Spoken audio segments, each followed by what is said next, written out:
வணக்கம் நேர்களே, இது ஷர்மிளா டாக்கீஸ். நான் உங்கள் டாக்டர் ஷர்மிளா. சௌந்தர்யா அமுதமொழி 27 வயசுதான் ஆகுது. துடிப்பான ஒரு பெண். நிறைய தனியார் தொலைக்காட்சிகள்ல செய்தி வாசிப்பாளரா இருந்திருக்கிறாங்க. இவங்களுடைய தமிழ் மொழிக்கும் இவங்களுடைய உச்சரிப்புக்கும் பல ரசிகர்கள் உண்டு. கிட்டத்தட்ட 1.5 வருஷத்துக்கு முன்னால பாத்தீங்கன்னா திடீர்னு உடல்நல குறைவினால் இவங்க பாதிக்கப்பட்டாங்க. போய் எல்லா இன்வெஸ்டிகேஷனும் பண்ணி பார்த்ததுக்கு அப்புறம் இவங்களுக்கு ரத்த புற்றுநோய் இருக்கு அப்படிங்கிறத டாக்டர்ஸ் கன்ஃபார்ம் பண்ணியிருக்கிறாங்க. அதற்கான சிகிச்சையிலேயே இவங்க ஈடுபட்டிருக்கிறாங்க. ஒரு தனியார் மருத்துவமனையில கிட்டத்தட்ட 17 20 லட்சம் ரூபாய் வரைக்கும் செலவழிச்சு தொடர்ந்து சிகிச்சை அளிச்சிருக்காங்க. சிகிச்சையில ஓரளவுக்கு இவங்க தேறி வரும் பொழுது அவங்க இருக்கக்கூடிய அந்த மருத்துவர் அவர் அப்படியே வேற ஒரு தனியார் மருத்துவமனைக்கு ஷிஃப்ட் பண்ணலாம் அப்படிங்கிற சஜஷனை கொடுத்திருக்கிறாரு. இதற்கு அறுவை சிகிச்சை பண்ணணும், போன் மேரோ டிரான்ஸ்பிளான்டேஷன் பண்ணணும். இதை பண்ணா உங்களுக்கு கிட்டத்தட்ட 90% குணமாக சான்சஸ் இருக்கு. உங்க குணப்படுத்தி மறுபடியும் நியூஸ் படிக்க நான் வைக்கிறேன் அப்படின்னு சொல்லி இவங்களுக்கு அஷூரன்ஸ் கொடுத்து இவங்கள வேற ஒரு தனியார் ஆஸ்பத்திரிக்கு மாத்திர சொல்லியிருக்கிறாரு. இவங்களும் மருத்துவர்கள் சொன்ன ஆலோசனையை நம்பி அவங்க கொடுத்த அஷூரன்ஸை நம்பி சரி பரவாயில்ல, எப்படியாவது கஷ்டப்பட்டு இதுக்கான செலவை நம்ம பண்ணிடலாம். ஏன்னா கிட்டத்தட்ட செலவு 50 லட்சம் ரூபாய் ஆகும்னு சொல்லியிருக்கிறாங்க. ஏற்கனவே 20 லட்சம் ரூபாய் செலவு பண்ணிட்டோம், மேலும் இந்த அறுவை சிகிச்சை எல்லாத்துக்கும் சேர்த்து 50 லட்சம் ரூபாய் செலவாகுமே அப்படின்னு சொல்றாங்களே. சரி, இதை எப்படியாவது நம்ம பண்ணிடுவோம்.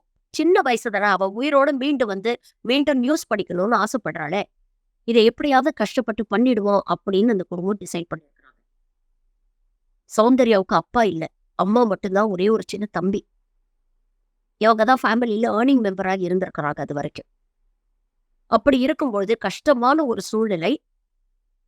ஆனா அப்ப கூட சௌந்தர்யா மனம் தளராம அவங்களுடைய ஃபேஸ்புக் இன்ஸ்டா ஐடியிலலாம் பாத்தீங்கன்னா ரொம்ப மோட்டிவேட்டடா, ரொம்ப பாசிட்டிவா நிறைய பதிவுகள்லாம் அவங்க தொடர்ந்து போட்டுக்கிட்டு இருந்தாங்க. தன்னுடைய ஹெல்த்தை பத்தி ரெகுலரா அப்டேட் கொடுத்துட்டு இருந்தாங்க. ஒரு கட்டத்துல சோசியல் மீடியால வெளிப்படையா ஒரு வேண்டுகோள் வைக்கிறாங்க, எனக்கு ஹெல்ப் பண்ணுங்க ட்ரீட்மெண்ட்டுக்கு அப்படின்னு. அதை தொடர்ந்து நீங்க பாத்தீங்கன்னா நியூஸ் ரீடர்ஸ் அசோசியேஷன்ல இருந்து கிட்டத்தட்ட 5.5 லட்சம் ரூபாய் ஹெல்ப் பண்ணியிருக்கிறாங்க. அரசாங்க தரப்புல இருந்து முதல்வர் மு.க. ஸ்டாலின் அவர்கள் ஒரு 5 லட்சம் ரூபாய் ஹெல்ப் பண்ணியிருக்கிறாரு. அதே மாதிரி நண்பர்கள், கூட இருக்கிறவங்க, சமூக வலைதளங்கள் மூலியமா கிரவுட் ஃபண்டிங், இப்படி செய்தி நிறுவனங்கள், அவங்க செய்தி வாசிச்ச அந்த நிறுவனங்கள் எல்லாரும் சேர்ந்து அவங்களுக்கு ஹெல்ப் பண்ணி கிட்டத்தட்ட 27 லட்சம் ரூபாய் வரைக்கும் அந்த தனியார் மருத்துவமனைக்கு கட்டி மருத்துவம் பார்த்திருக்கிறாங்க. 1 வருஷம் முன்னால அறுவை சிகிச்சையும் நடந்திருக்கு. தொடர்ந்து அவங்கள மானிட்டர் பண்ணிட்டு வந்திருக்கிறாங்க. இது போன்ற அறுவை சிகிச்சை நடந்தவங்க எல்லாம் ரொம்ப கேர்ஃபுல்லா பாத்துக்கணும். ஏன்னா ஒரு சின்ன இன்ஃபெக்ஷன் வந்தா கூட அவங்களுக்கு நோய் எதிர்ப்பு சக்தி ரொம்ப குறைவாக இருக்கும். ஏன்னா டிரான்ஸ்பிளான்ட் எல்லாம் பண்ணும்பொழுது அந்த பாடி அந்த டிரான்ஸ்பிளான்ட்டை ஏத்துக்கணும் அப்படிங்கிறதுக்காக இம்யூனோ சப்ரசன்ஸ் போட்டு வச்சிருப்பாங்க. அப்ப இது போன்றவர்களை ரொம்ப கேர்ஃபுல்லா பாத்துக்கணும். வீட்லயும் ரொம்ப கேர்ஃபுல்லா அவங்கள பாத்துட்டு இருந்திருக்கிறாங்க. நல்ல உடல் நலம் தேறி வரக்கூடிய நிலையில் ஒரு சின்ன பின்னடைவு ஏற்பட்டது அப்படின்னோட மீண்டும் ஒரு முறை இந்த ஸ்டெம் செல் தெரப்பி பண்ண வேண்டிய அவசியம் இருக்கு அப்படின்னு சொல்லி மறுபடியும் போய் அந்த தனியார் மருத்துவமனையில அட்மிட் ஆயிருக்கிறாங்க. 2 நாள் முன்னால போய் அட்மிட் ஆகும்போது நல்லா தான் போயிருக்கிறாங்க. ஆனா திடீர்னு காலையில 10 மணி அளவுல அவங்களோட உடல்நிலை மோசமாகி இருக்கிறது. ரொம்ப கிரிட்டிக்கல் கண்டிஷன்ல இருந்திருக்கிறாங்க. தொடர்ந்து சாயங்காலம் வரைக்கும் அவங்களுக்கு மருத்துவம் பார்த்திருக்கிறாங்க அந்த மருத்துவமனையில. ஆனா இவங்க இந்த அளவுக்கு கிரிட்டிக்கலா இருக்கிறாங்க அப்படிங்கறத எந்த விதமான தெளிவான தகவலையும் அவங்க தாய்க்கு கொடுக்கல. அவங்களும் சரி, பொண்ணுக்கு ட்ரீட்மெண்ட் நடந்துட்டு இருக்கு, பொண்ணு நல்லபடியா வந்துருவா அப்படின்னு நினைச்சு ஹோப்ஸோட இருந்திருக்கிறாங்க. கடைசியில ஒரு 3 மணி அளவுல தன்னுடைய மகள் இறந்து விட்டாள் அப்படிங்கிற ஒரு துயரமான அந்த இடிய கொண்டு இறக்குறாங்க அந்த தாய் மேல. நல்லா தானே ஹாஸ்பிட்டல் கூட்டிட்டு வந்தேன், அப்படி என்ன ஆச்சு திடீர்னு அப்படின்னு இந்த தாய் கேள்வி எழுப்பியிருக்காங்க. ஆனா அவர்களுக்கு தெளிவாக யாரும் பதில் சொல்லல. கடைசியில இன்னும் ஒரு 3.5 லட்சம் ரூபாய் பாக்கி இருக்கு, இத கட்டினாதான் பாடியை ஹேண்ட் ஓவர் பண்ணுவோம் அப்படின்னு ஹாஸ்பிட்டல்ல சொல்லியிருக்கிறாங்க. அதுக்கப்புறம் செய்தி வாசிப்பாளர் சங்கத்துல இருந்து அந்த ஆபீஸ் பேரர்ஸ் எல்லாம் போயிருக்கிறாங்க.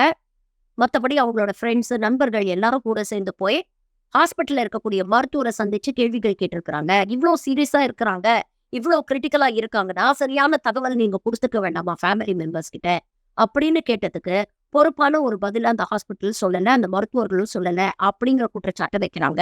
அந்த மருத்துவர் ஒரு கட்டத்துல ரொம்ப காம்ப்ளிகேஷன்ஸ் எல்லாம் இருக்கக்கூடிய கேஸ் இது. எப்போ என்ன நடக்கும், எப்படி ஏதுன்றதை நம்ம ப்ரெடிக்ட் பண்ணவே முடியாது. இந்த மாதிரி நேரத்துல இப்படியெல்லாம் நீங்க இடத்து முழுக்க கேள்வி கேட்கறீங்களே அப்படிங்கிற கேள்வியை முன் வச்சிருக்கிறாரு.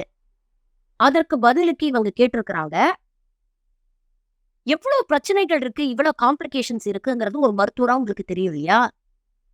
அப்புறம் எப்படி அந்த ஃபேமிலிக்கு நீங்க ஹோப்ஸ் குடுத்தீங்க? 90% குணமாயிடும். மறுபடியும் உங்க நியூஸ் படிக்கிற அளவுக்கு நான் தேத்தி அனுப்புறேன் அப்படிங்கிற ஃபால்ஸ் ஹோப்ஸ எதுக்கு அந்த ஃபேமிலிக்கு குடுத்தீங்க? அப்பா இல்லாத குடும்பம். இந்த பெண் தான் ஏர்னிங் மெம்பர். இப்ப இவளும் போயிட்டா, அந்த குடும்பம் வருமானத்துக்கு வழி இல்லாம நிக்குது. அவங்களுடைய நிலைமை தெரியும். இப்பவே இந்த ஹாஸ்பிட்டல் ட்ரீட்மெண்ட்டுக்கே இருந்த கொஞ்ச நஞ்ச சொத்து, நிலம்லாம் வித்துட்டு ட்ரீட்மெண்ட் பண்ற அளவுக்கு அவங்க தள்ளப்பட்டிருக்கிறாங்க கஷ்டத்துக்கு. அப்ப இப்படி கஷ்டப்படக்கூடிய ஒரு குடும்பம் அப்படிங்கிறது தெரிஞ்சும், எப்படி இவங்க கிட்ட இருந்து இவ்வளவு லட்சம் ரூபாய் உங்களால சுரண்ட முடிஞ்சது? இதற்கு நீங்க தெளிவா உண்மைய சொல்லியிருக்கலாமே அவங்க கிட்ட. அந்த பொண்ணு நல்லா படிச்ச பொண்ணு, விவரம் தெரிஞ்ச பொண்ணு. இல்லம்மா, இதுக்கு மேல ட்ரீட்மெண்ட் பண்ண முடியாது. என்ன பண்ணாலும் இதனுடைய அவுட்கம் இவ்வளவு மோசமா தான் இருக்கும். இப்படிதான் இருக்கும்.